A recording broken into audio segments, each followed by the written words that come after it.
एक बुजुर्ग औरत मर गई। यमराज लेने आए। औरत ने यमराज से पूछा, आप मुझे स्वर्ग ले जाएंगे या नरक? यमराज बोले, दोनों में से कहीं नहीं। तुमने इस जन्म में बहुत ही अच्छे कर्म किए हैं, इसलिए मैं तुम्हें सीधे प्रभु के धाम ले जा रहा हूँ। बुजुर्ग औरत खुश हो गई और बोली, धन्यवाद, पर मेरी आपसे एक विनती है। मैंने यहाँ धरती पर सबसे स्वर्ग नरक के बारे में बहुत सुना है, इसलिए मैं एक बार दोनों जगहों को देखना चाहती हूँ। यमराज बोले, तुम्हारे कर्म अच्छे हैं, इसलिए मैं तुम्हारी यह इच्छा पूरी करता हूँ।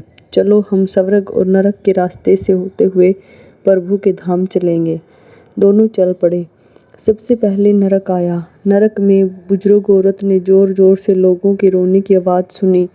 वहाँ नरक में भी लोग दुबले पतले और बीमार दिखाई दे रहे थे। औरत ने एक आदमी से पूछा, यहाँ आप सब लोगों की ऐसी हालत क्यों है?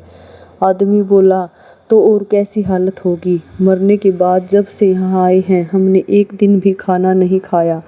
भूख से हमारी आत्माएं तड़प रही हैं। बुजुर्ग औरत की नज़र एक विशाल पतीले पर पड़ी, जो कि लोगों के कद से करीब 100 फीट ऊंचा होगा। उस पतीले के ऊपर एक विशाल चम्मच लटका हुआ था। पतीले में से बहुत ही शानदार खुशबू आ रही थी। बुजुर्ग औरत ने उस आदमी से पूछा, इस पतीले में क्या है? आदमी मायूस होकर बोला, यह पतीला बहुत ही स्वादिष्ट खीर से हर समय भरा रहता है। बुजुर्ग औरत ने हैरानी से पूछा, इसमें खीर है? तो आप लोग पेट भर के ये खीर खाते क्यों नहीं? भूख से क्यों तड़प रहे हैं? आदमी रो रो कर बोलने लगा, कैसे खाएं? ये पतीला 100 फीट ऊंचा है, हम में से कोई भी उस पतीले तक नहीं पहुंच पाता। यह सुन बुजुर्ग औरत को उन पर तरस आ गया। सोचने लगी, बेचारे खीर का पतीला होते हुए भी भूख से बेहाल हैं। शायद ईश्वर ने इन्हें यही दंड दिया होगा। अब यमराज बुजुर्ग औरत से बोले, चलो, हमें देर हो रही है। दोनों चल पड़े।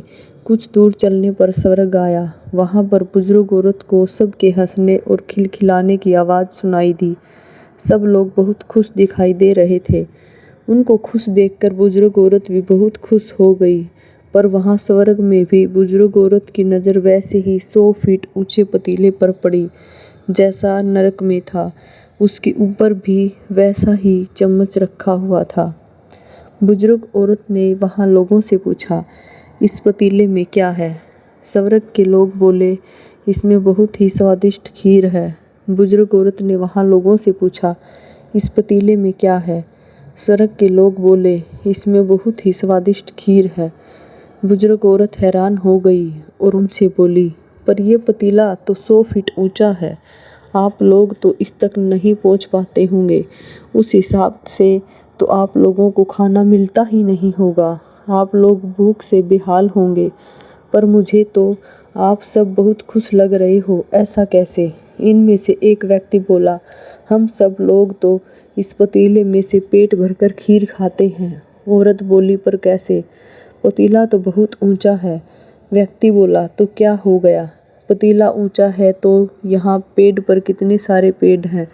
हमने इन पेड़ों की लकड़ी ली, उसको काटा और एक विशाल सीढ़ी का निर्माण किया। उस लकड़ी के सीढ़ी के सहारे हम पतीले तक पहुँचते हैं और सब मिलकर खीर का आनंद लेते हैं। बुजुर्ग औरत यमराज की तरफ देखने लगी।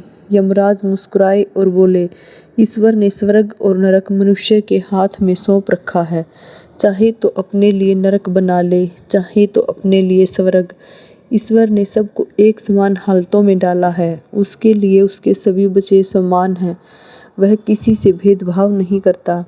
वहाँ नरक में भी पेड़ पौधे सब थे, पर वह लोग खुद ही आलसी हैं। उन्हें खीर हाथ में ही चाहिए। वह कोई कर्म करना ही नहीं चाहते, कोई मेहनत नहीं करना चाहते, इसीलिए भूख से बेहाल हैं। क्योंकि यही तो ईश्वर की बनाई इस दुनिया का नियम है। जो कर्म करेगा, मेहनत करेगा, उसी को मीठा फल खाने को मिलेगा। स्वर्ग के सपने छोड़ दो, नरक का डर छोड़ दो। बस आपकी वजह से किसी का दिल न दुखे, इतना सोचो और बाकी सब कुदरत पर छोड़ दो। Please channel subscribe. Radhe Radhe.